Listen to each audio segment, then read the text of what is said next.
Welcome to Impact Makers Radio, featuring industry thought leaders sharing problem-solving insights to help grow your business and live the life you love. And here's your host, Stuart Andrew Alexander. Hi everyone and welcome. It's yours truly, Stuart Andrew Alexander, back again with another impact-making guest, and we're going to find out just why in a few short moments. But please just allow me to take a minute to introduce him to the show. Now, today's guest helps CEOs and their leadership teams to solve business growth and scaling problems in order to find more profits, increase revenue, lower stress, and make more time to do what is important. So if having sustainable revenue and profit growth rates for at least another 3 years, a leadership team and organization running at peak performance, and a scalable business model is important to you, then you're going to find today's guest really interesting. Using a proprietary practical business coaching program and tools, he can help you shift the way you and your team think. He can share several success stories where clients produced $1 million in cash flow improvements in 12 months, not realizing it was possible. He knows how to generate growth, what it takes to be a leader, and that the hardest part of your job is managing your people. This came from having owned several companies, working for 3 top Fortune 500 companies, and having experience being a business coach and executive coach to hundreds of clients. Additionally, he has earned bachelor and MBA degrees from Florida International University and advanced executive programs at Harvard Law School and University of Chicago. And he's here today, ladies and gentlemen, to talk to us about some of the problems, some of the obstacles, some of the misconceptions, pitfalls, and even some of the fears surrounding the individuals and organizations he has a passion around helping the most. So please, without any further ado, let's welcome him to the show, CEO of Activate Group, Inc., Howard Shaw. Howard, welcome to the show. Thank you for having me. You're so welcome, Howard. I do appreciate just how busy you are, so it's a pleasure having you on the show. So with that said, Howard, let's just jump feet first in. Could you share with the listeners, who is it that you help? Who's your perfect prospect, Howard? So I work with the CEOs and leaders of primarily companies with 50 or more employees that are really looking to either accelerate their career and looking to increase the profits, the revenue of their companies. They're looking to lower their stress or find more time. And basically they're looking to bring in an unbiased catalyst, and they find those catalysts, like myself, crucial to the success of their companies. And they're typically people that have humility, and they're active learners, and they're looking for a coach rather than a consultant. And they're looking to help them achieve their aggressive goals. Okay, so Howard, when you think about those people that you just described, your ideal clients, your perfect prospect, the people you help, can you please share 2 or 3 common obstacles that prevent them from achieving their desired outcome of working with their leadership teams to solve business growth and scaling problems? That's a great question. So each person is obviously going to come with a different situation, because obviously every business is different, every person is different. From a business side, probably the most common problem that I see, particularly in the small to middle market business area, is strategy. So on the strategy side, even when a company is growing, they typically either have a poor strategy or don't have a strategy at all. And so what I mean by a strategy is where they've really thought through how they are different from their competition in the eyes of a customer, and how their business model is actually going to turn into extraordinary profits for themselves. And so when they're going across developing their business model, they really haven't given enough thought to that, and that's where they're getting stuck, and so I help with that. On the people side, this is also a very common problem, and actually recently been spending a lot of time here. So very often the people that have gotten them to where they are not necessarily the people that are going to get them to where they want to be. And they're got to where they are many times through brute force. And so the few people at the top are carrying a lot of the weight. And so having the wrong people is a big issue. So helping them figure out who are the right people and which are the right seats, and getting the right people in the right seats is a big issue. And as soon as we help them see that, and failure to have the right seats and failure to know who the right people are has been a big issue. And so helping them find those people, holding people accountable, has been a key to their outcomes. And then in the third area, I would say is just on the execution side. So they have a failure in many cases to have a shorter list of prioritization. So their list of priorities is exhaustive, and everything is important to them. They think that they need to do everything perfect, and really helping them learn the 80-20 rule has been critical to a lot of the businesses that I work with, and then having them understand what are those few activities that will have the biggest impact for their business and for themselves, and then having a clear action plan to achieve those priorities, and then particularly with entrepreneurs, helping them stick to that action plan is key. And then helping them align everybody across their organization, even in small ones, believe it or not, is challenging. And then helping them put key performance indicators in place so that they can see that everybody is kind of rowing in the same direction and focused on the right things. Can I just dig deeper into this second example you gave us about people? Can you just share with us an example of how you have helped a CEO or an organization while you're out there working with these people? So a few of the things that we do to help them see who are the right people and the wrong people, I have several processes that I use. One of them is we very simply help them evaluate their team. It's very important that you evaluate your team yourself and can see clearly so that you have the tools to move forward. So we look at a team from two dimensions. So first of all, clearly understanding what your core values are is one dimension, and then asking yourself honestly, is every person on your team living consistently those core values? And usually the answer is no. And so you know that usually because you're talking about how frustrated you are with those people on a regular basis, and they're sucking up a lot of management's time. And just by removing the people that are sucking up a lot of management's energy, you see a change in the entire organization. And I'll give you an example of that in a second. And then the second area is by putting the right key performance indicators in place. And this is very much not a penalty tool, but a directional tool. So if you can tell somebody on any given week whether they had a good week or a bad week, it actually motivates them, but it also helps you see and helps management understand, what do I expect from a role?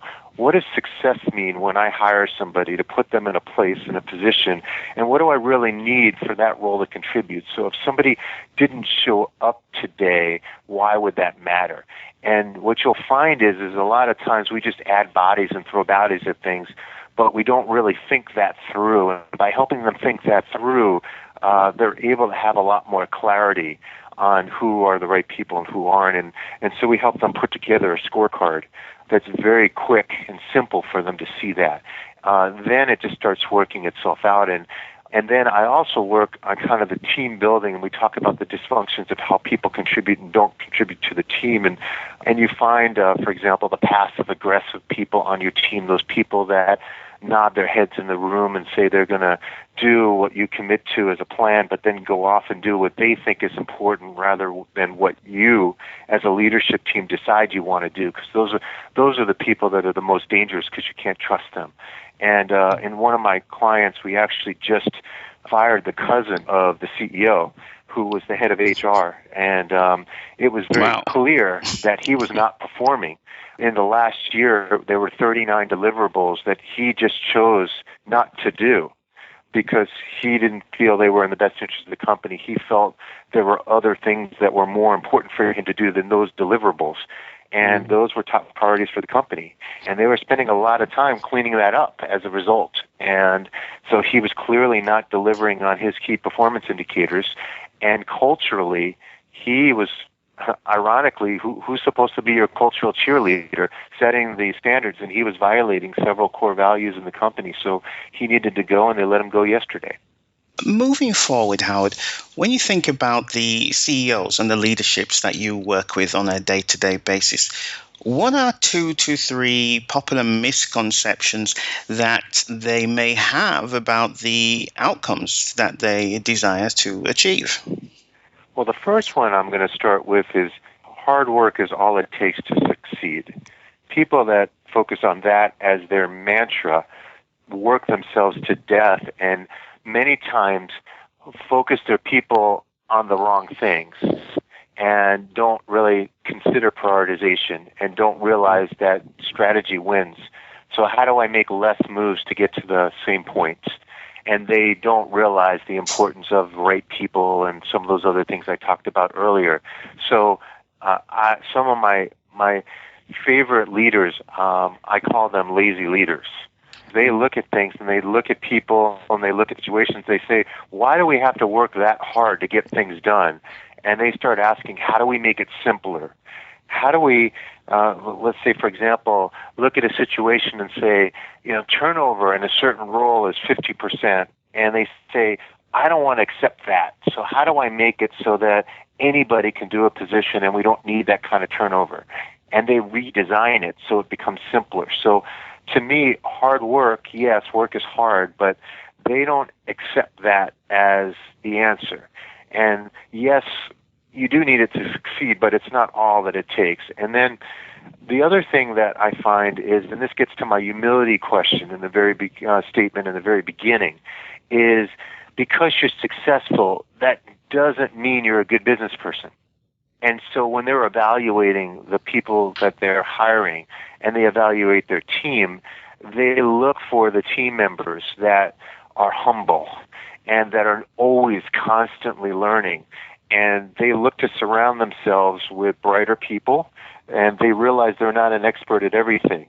And as the company's growing, they look to really round out their team because they realize that just because I've been successful, they also recognize luck is a big part of success.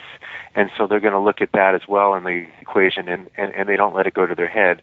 And then the other part of great leaders is understand the difference between the term expenses and investments. So a lot of companies, when cash flow gets tight, they just stop spending money. And if you look at a lot of businesses, particularly as they're starting up, cash flow is always tight. So what happens is the companies with this I shouldn't spend mentality actually never really grow quickly because they just have this mentality they shouldn't invest, where the smart business owners really figure out where they need to invest their money so they will grow quicker because they know they're going to get a return on their money. I'm so happy that you brought up those 3 points there, Howard, because those are 3 big misconceptions that just really needed to be addressed within your industry. But before we move on, I just want to go back to the first one that you mentioned, because it's something that I not only just heard from you in this interview, but it's something that I've heard throughout my whole life, not just in the business arena, but also on a personal level, that hard work is all it takes to succeed. Where does that common belief come from, and why have we, as a nation, as a species, bought into that? And it's not just in business, it's in personal life as well. Can you expand on that a little bit for us, Howard? Well, let's be honest. It's worked for a lot of people. And so we try to look at who's been successful, and then we try to extract why we think people are successful. And clearly, there's not many examples of people that have not worked hard that meet the definition of what people look at as successful. And so because of that, I would think that there is a key component to success. The problem is they don't see all the other little things that people have done over their lives to be successful and defining what hard work means. And so I'll just share with you, I've got a 17-year-old and a 14-year-old, and we talk about every day what we define in our household as success. And honestly, it starts with core values. One of our core values is always do your best. And that can equate to hard work. But that means that, whatever we do, we want to look at it and do it as well as we can. We also have a core value that we never, ever start learning. And to do our best, whenever we approach something, we're going to research it, we're going to look at it, we're going to find our best practices. We're always going to look outside of ourselves and look to others that are approaching the same problems and issues and challenges. And I think people take all of those other things for granted. We are also strategic about how we approach it. And I think it's those soft things. I think it's the things that are unspoken and they don't realize that people have done those things, that they can't see it. They can't touch it. And I think that's why they're missing it. Howard, how many years have you actually been in business and doing what you do now? Can you just briefly share that, please? Well, so I'm 50 years old. I was fortunate to grow up with an entrepreneurial dad, and I was working 30 hours a week when I was 13 years old. I was managing my own department when I was 15 in his printing companies. So I have a pretty lengthy career even as a leader. I owned my first company when I was 18 years old. I sold it when I was 21 and for a successful exit. Okay, so in those 3 decades plus that you've been in business then, Howard, when you think about the individuals that you help, the organizations, the CEOs that you mentioned, and those wanting to solve business growth and scaling problems, can you please share a couple of pitfalls they should be aware of while they're out there trying to pursue their goals? Well, I think the very first pitfall that I would think about is their team and organization is communicating worse than they think. So if you go to most organizations, they're going to say they could probably improve communication. But in most cases, even when I'm working with clients, once we get down to the real root of all their issues, people are not on the same page as well as they think, and even in how they communicate. And a good example is, I was talking about passive-aggressive earlier. People normally fall into different styles. They're either passive, they're either passive-aggressive, they're aggressive, or they're assertive, and only one style works, and it's assertive. You will be stunned if you really look in the mirror how often you personally are really assertive, which takes the best qualities of the passive person and the best qualities of the aggressive person and puts them together. How often somebody is assertive in their communication with their colleagues and their direct reports and even their bosses. So because of that, communication is pretty weak inside organizations, and if just one person isn't very good at that, then you imagine when you take that across organizations and when they have more people. So I'm going to say that the communication is probably the number one area that I would say is the number one pitfall, and so the better they get at working at that, the better their performance will be. I think it's a big leaky bucket inside organizations. So the second area that I think is a major pitfall is they have less of a handle on what the marketplace is telling them. And even when they do, they're probably not acting on that data. And so what I mean by that is many times we're creating our business based on what we think customers want or based on our past experiences. And really the best business models are based on going out and talking to potential customers and existing customers and really understanding how is the market underserving them? where are those pockets of opportunities that we, as well as our competitors, are missing the mark? That's where the real money is.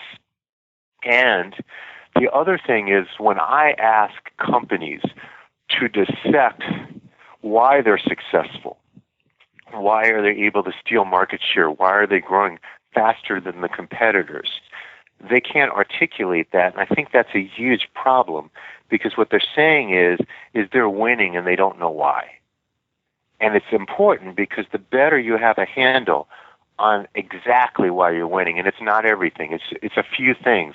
It's a few core processes you do better. It's a few deliverables that are essential to why your customers are buying from you rather than somebody else. That is what you need to act on. It's that data that will make you win and grow.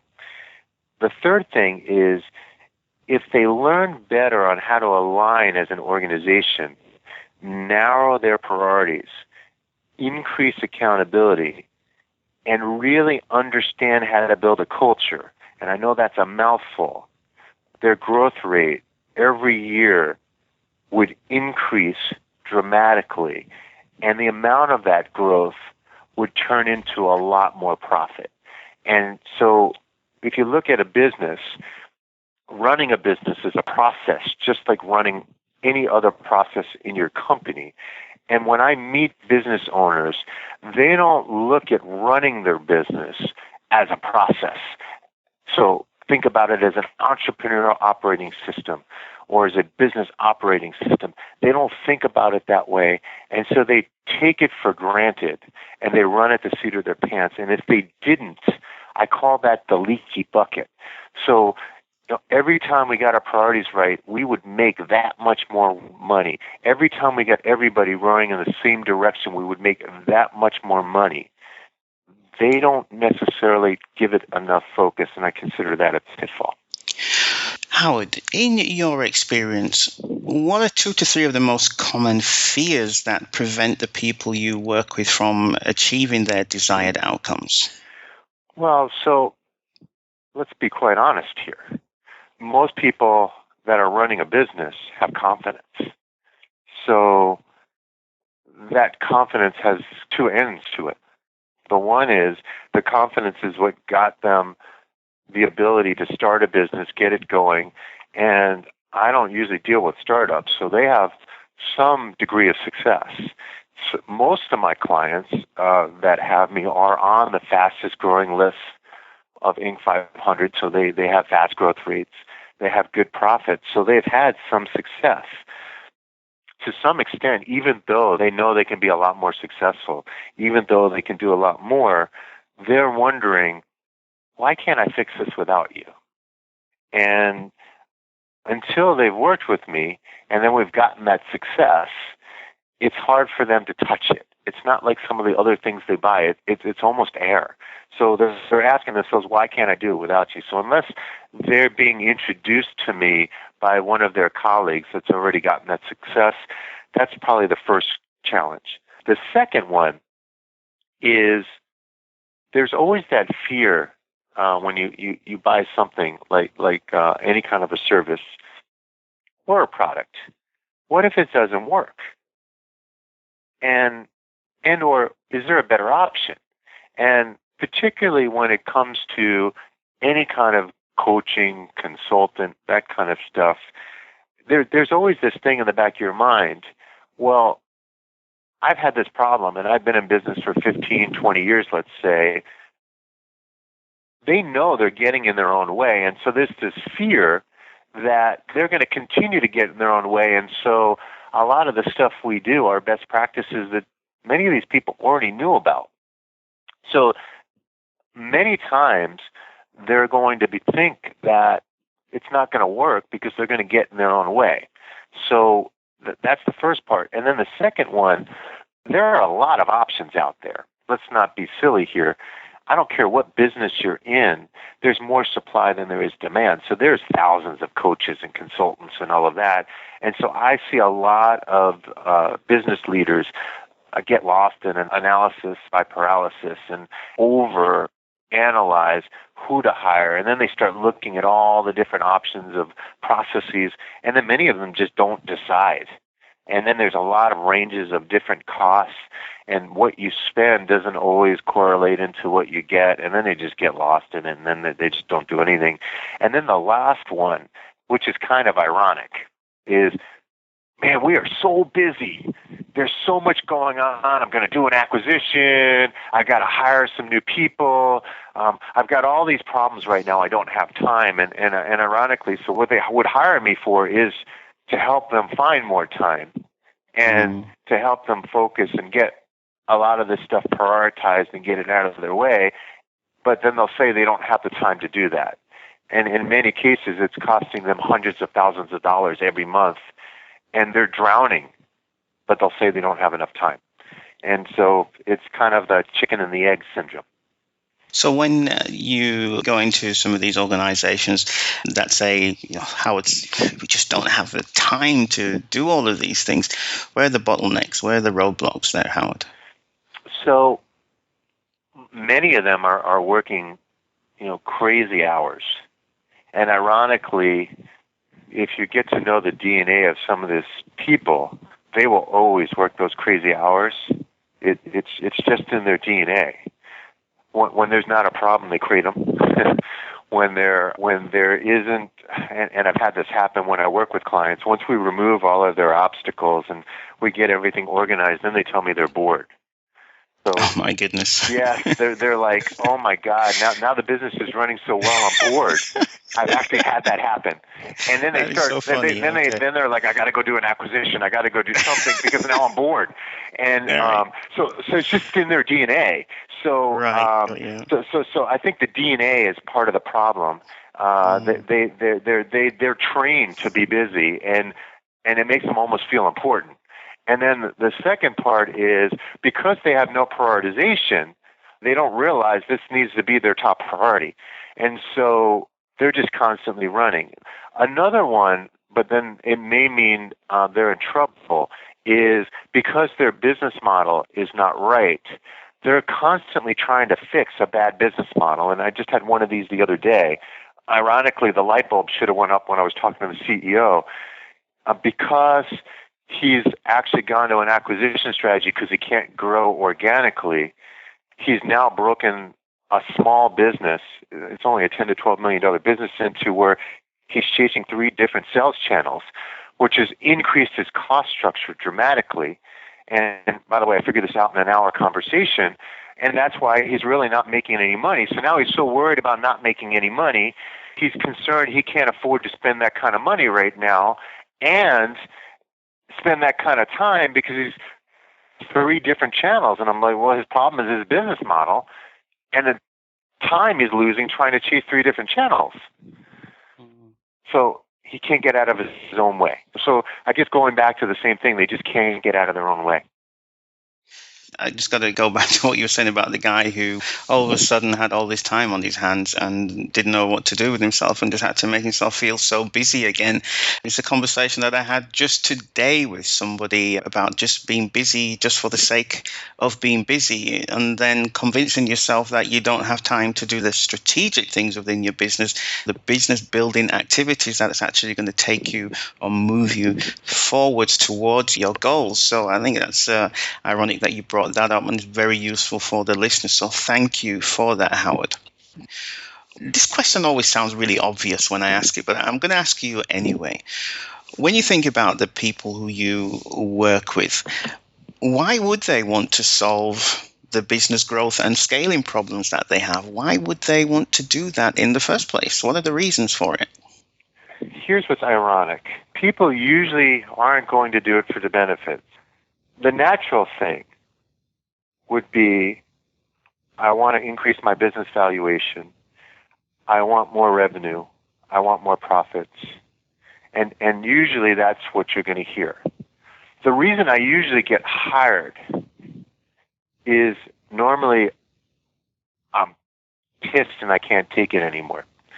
I'm stressed because everybody's running into each other at this point, and we're just not getting along as a team.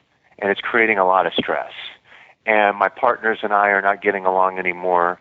We are not going to be able to get to the next level the way this company's running right now. And their lives are falling apart, running the business the way they are.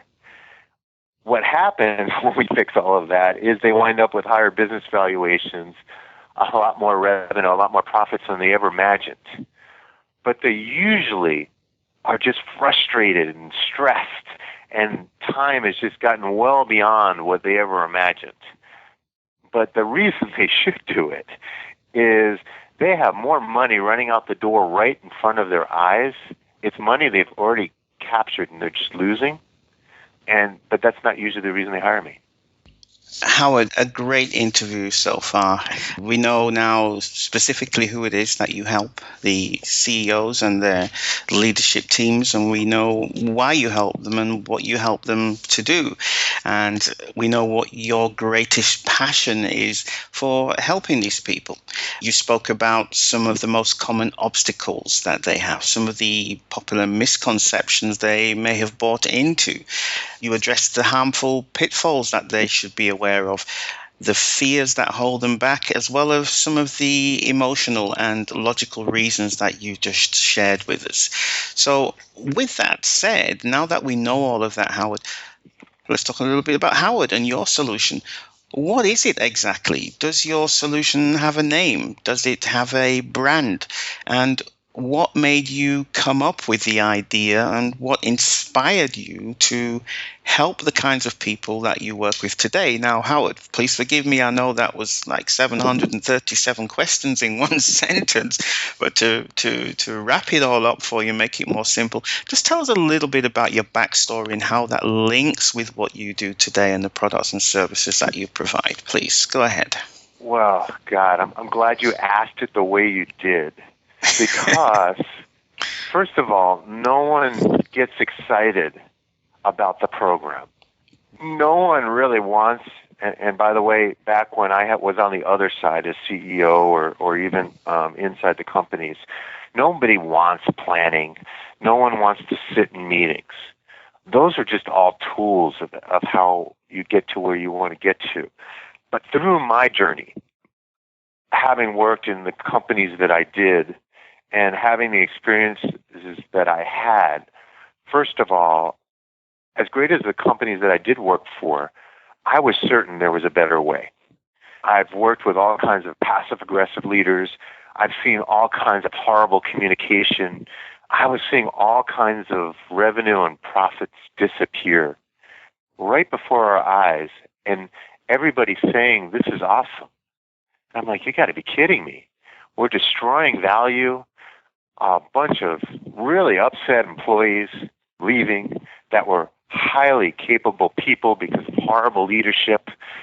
People sitting around wanting to do so much more for the companies that they worked for and not being harvested because people couldn't see they weren't. And I was like, God, there's got to be a better way. And on the flip side, I just love getting a lot more out of people, and I love unlocking value out of companies. And I could see all of this unfolding. And I wanted to make this my mission. And so my approach starts with people. And any one of my clients will tell you that everything is about them and their people. And I care about people even down to the last second. And I gave you the example earlier about getting rid of the cousin of the CEO. That is not an easy decision. That guy's going to have to go to family events and figure that out. We think about everyone as a person. I'm very big on culture, and I care very deeply about my clients, and I have extremely strong ties with a lot of my clients because of my approach and how we communicate. We talk about everything deeply. I work very, very closely with them. I'm a confidant to the people I work with in so many different levels of helping them process thinking and in their life, in their approach to business. And we really transcend boundaries in how we do that in ways that you can't even articulate exactly what that means until you experience that. And it's from that, we'll say, inside-out approach that we use a proprietary coaching program where I work one-on-one with the CEO, I work one-on-one with leaders, I work with the leadership team, and we use programs and tools to improve the business and really increase personal effectiveness. And many times my clients in as little as 3 months see some really radical changes in how they communicate with each other, how meetings happen, how process flows, how they prioritize. And you'll find that I can really shift the way how people look at things. So I ask very deep questions about their business models, how they look at things. I ask why a lot, how they do things, why they choose the customers they do business with, why they choose the employees they do, and so forth. And it really shifts the way they do business. But what's really cool about what I do is it takes the best practices of all the best business books that are out there, and I make it practical. And I believe in simple. Hopefully, as people listen to me today, I think I've talked pretty simply in language that people can understand, and I make it digestible. So we move as quickly or as slowly as a company can digest something, and then we move forward. And then we bring in the successes from the hundreds of companies that I've been exposed to over time, and I get them to think outside of their industries and across industries and take all of those best thoughts and figure out, now, how do you want to apply that to your business so you can become greater? And that's really my approach. And luckily, I've been fortunate to work some great companies, and we've seen some extraordinary results. So definitely not a one-size-fits-all approach, right? Correct. It's very contextual to the situations. You know, whenever you're dealing with human beings, you really can't have a one-size-fits-all approach. And every business, though I deal with businesses, I've dealt with companies have 3 or 4 different companies over time in the same industry, and they're all attacking the market differently. And some are family-owned, some are public companies, some are privately held, different structures. Whenever you're dealing with different structures, different groups of people, my whole approach to how I help them has to work within their structure and their belief systems. They create their belief systems. I don't. And then I just have to help them see how their belief system's affecting their results, and then they have to decide which ones they want to change and which ones they don't. That's it. You know, Howard, at the beginning of the show, when I introduced you, I said that you help CEOs and their leadership teams to solve business growth and scaling problems in order to find more profits, increase revenue, lower stress, and make more time to do what is important. And I'm sure that's absolutely true. But throughout the duration of the show, it's become apparent that there's just so much more to you, Howard. You have come onto this show, and one can feel this genuine care that you have, this genuine passion that you have for the people who you work with. You are certainly an educator. You are 100% a advocate for the success of the people who you work with. And you know, it's just been, I just want to commend you for the information that you've shared with us today. It has been nothing short of amazing. So with that said, Howard, if there is, for example, an HR director or an event organizer, an investor, a vendor, or any kind of key business decision maker who is listening to this show right now, and they want to know more. They want to know more about Howard Shaw. They want to know where to find you. They want to know how to connect with you. If that's the case, Howard, how would they do that? How would they find you? How would they connect with you? Okay, so the best place to go is they would give me a call, and I would be happy to take their call. And we have a 800 number.